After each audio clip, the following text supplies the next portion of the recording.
Film ഗാരേജിന്റെ ഇന്നത്തെ Aadujeevitham box office റിപ്പോർട്ടിലേക്ക് ഇവർക്കും സ്വാഗതം. ഇന്ന് ആടുജീവിതത്തിന്റെ 13ാമത്തെ ദിവസമാണ് തിയേറ്ററുകളിൽ. മാർച്ച് 28-ന് തിയേറ്ററുകളിലേക്ക് എത്തിയ പൃഥ്വിരാജിന്റെ ബ്ലസി സംവിധാനം ചെയ്ത ആടുജീവിതം ആ സിനിമയുടെ 2ാമത്തെ ചൊവ്വാഴ്ചയിലേക്ക് എത്തപ്പെട്ടിരിക്കുകയാണ്.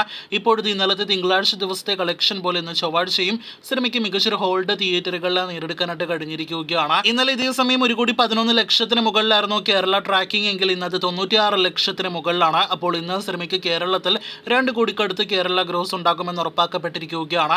ഇന്നലെ തിങ്കളാഴ്ച സിനിമയ്ക്ക് 2,10,00,000 കേരള ഗ്രോസ്. ഇന്നത്തോടെ സിനിമയുടെ കേരള ഗ്രോസ് 53-54 കോടി റേഞ്ചിലും ഉണ്ടാകുമെന്ന് ഉറപ്പാക്കപ്പെട്ടിരിക്കുകയാണ്. അങ്ങനെ 13 ദിവസങ്ങൾ കൊണ്ട് വളരെ മികച്ചൊരു കേരള ഗ്രോസ് ആണ് ആടുജീവിതം നേടിയെടുത്തിരിക്കുന്നത്. ഒരു മലയാളം സിനിമയുടെ ഏറ്റവും വേഗത്തിൽ കേരള ബോക്സ് ഓഫീസിൽ 50 കോടി രൂപയ്ക്ക് മുകളിൽ കളക്ഷൻ വരുന്ന സിനിമ കൂടിയായിട്ട് ദി ഗോട്ട് ലൈഫ് നേരത്തെ തന്നെ മാറിക്കഴിഞ്ഞതാണ്. നേരത്തെ ഒരു ഘട്ടത്തിൽ ഏപ്രിൽ 10-ാം തീയതി ഇത് റിലീസായിട്ട് പ്രഖ്യാപിച്ച് പിന്നീട് പ്രീപോണ്ട് ചെയ്തൊരു സിനിമ കൂടിയാണ് ആടുജീവിതം. ഇപ്പോഴത്തെ നേരത്തെ പ്രഖ്യാപിക്കപ്പെട്ട റിലീസ് തീയതിയായ ഏപ്രിൽ 10-ന് നാളെ കേരള ബോക്സ് ഓഫീസിൽ വമ്പൻ ബുക്കിംഗ് സിനിമ നേടിയെടുത്തിരിക്കുന്നു ആടുജീവിതം എന്നാണ് സിനിമയുടെ കഴിഞ്ഞ മണിക്കൂറിലെ ബുക്കിംഗ് സ്റ്റാറ്റസിൽ നിന്ന് വ്യക്തമാകുന്നത്.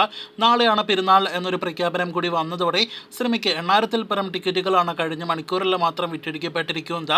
ഒരു പക്ഷേ നാളെ സിനിമയ്ക്ക് മറ്റൊരു ഞായറാഴ്ച ദിവസം പോലെ ഒരു ദിവസമായിട്ട് കേരള ബോക്സ് ഓഫീസിൽ മാറാനുള്ള എല്ലാവിധ സാധ്യതകളുമുണ്ട്. ആദ്യ ഞായറാഴ്ച 6 കോടി രൂപയ്ക്ക് മുകളിലും ഇക്കഴിഞ്ഞ ഞായറാഴ്ച 4.5 കോടി രൂപയ്ക്ക് മുകളിലായിരുന്നു ആടുജീവിതം കേരളത്തിൽ നേടിയെടുത്തത്. എന്തായാലും നാളത്തെ കളക്ഷൻ എല്ലാം തന്നെ അറിയാനായിട്ട് നമുക്ക് കാത്തിരിക്കാം.